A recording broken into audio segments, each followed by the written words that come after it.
Hello, Just2Film here. I wanted to do a review of Memoir of a Snail, which is Adam Elliott's second feature, 15 years after his first feature film, which is Mary and Max. Mary and Max is one of my favorite movies of all time.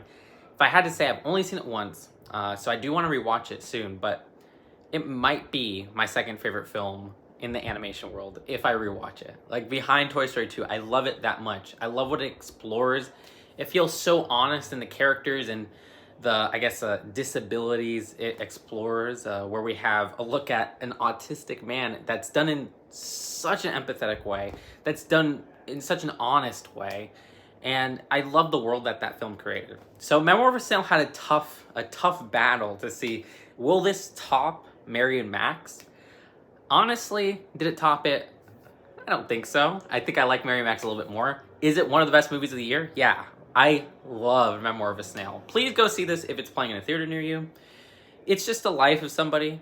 For the general plot, I don't want to spoil anything, but Adam Elliot has built a world, not only in some amazing writing for characters and things that I don't usually see explored on screen, honestly explored, but also visually, where you just have insane, impressive clay animation, stop motion throughout, with very memorable character designs, which I love Adam Elliott's signature style.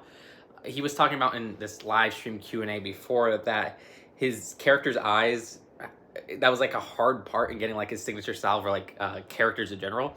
But he tries to gravitate towards like egg eyes, and I'm like, yeah, that I could see as a trend throughout his shorts, and of course Mary and Max. And I love the world that is explored here. I was consistently engaged. It's only 90 minutes. It doesn't overstay its runtime. And also, there's so many emotionally resonant parts, not only with the story, but just parts that made me weep. And I think a lot of the emotions are earned. I don't feel like it plays too much into, say, a strong score or tropes that feel cheap to kind of hamper what is a really honest story.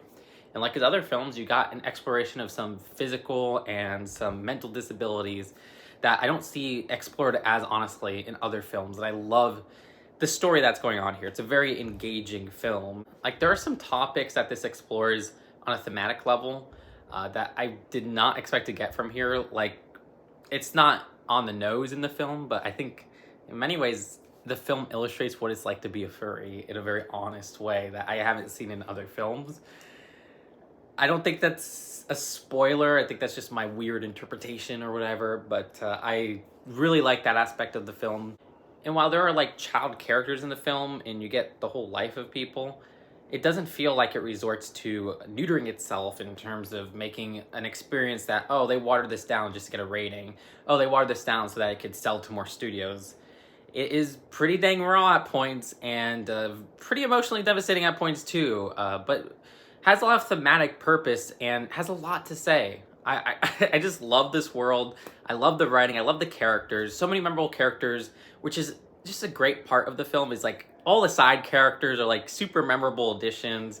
And again, that's helped not only because of the visual design, but Adam Elliot is just an excellent writer. And he creates almost like a Coen Brothers-esque design, if you like Coen Brothers films, where you just have these little side characters where like, that was an interesting, fun little character. Like, I want to see a whole movie on them. But not in a way that, oh, I want to get away from this experience, because I think this has a phenomenal lead character, voiced by Sarah Snook, and I think she does probably the best voice work in the film.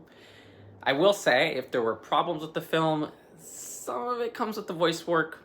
Very minor, though. On one hand, there is a child voice that I thought was kind of a bad voice performance, but they only talked for 2 scenes. So that was good, sparsely used. There's another child performance I thought was a great child performance for voice acting. And then another, I think, character, you hear the voice and you're like, yeah, that does not sound like the age of the character they're going for. And that took a little bit of getting used to. But there's so much I love about the film that those feel like small problems. And again, it's not, especially with the first complaint. I like the second voice actress, but I just feel like you should probably maybe put like a more raspy voice or something for an older age. Maybe I'm being stereotypical there. But for that younger child actor, it's like, okay, it wasn't really in there for too much.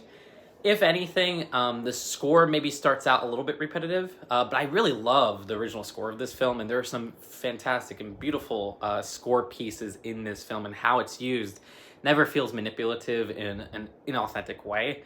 It only adds to the scene if they're going to use it. So yeah, I love this film. Very small problems there. I would say 8 in the writing and everything, but with that amazing animation done with the stop motion, the character designs, I'll give it a 9. So you could think of it as a low 9, but yeah, 9 nonetheless. I love Memoir of a Snail. Please go check it out when it's showing in a theater near you. I don't know how limited the release is, but it seems like it's pretty darn limited right now. So just keep checking for that, because movies like this need to succeed. I know a lot of people were saying, oh, Wild Robot's the best animated movie of the... Wild Robot is nothing compared to this. Like, Wild Robot, it's the writing is so cliched compared to this world. And honestly, the animation in this film is more impressive, and the character design in this film is more impressive than Wild Robot. So go please check this film out. It's just such a beautiful film, and easily one of my favorites of the year. Right now, it's my 4th favorite, behind The Substance and Sperm World and Nora, because those are my top 3. So this is number 4. Again, closer to an 8 than a 10, but still a 9 nonetheless. So that's it for Memoir of a Snail. I hope Adam Elliott's next film doesn't take as long, but if it does take as long, I'm still sure it will be a beautiful masterpiece, just like his previous 2 features. I'll see you later. Subscribe here for more film reviews. Peace out. Bye.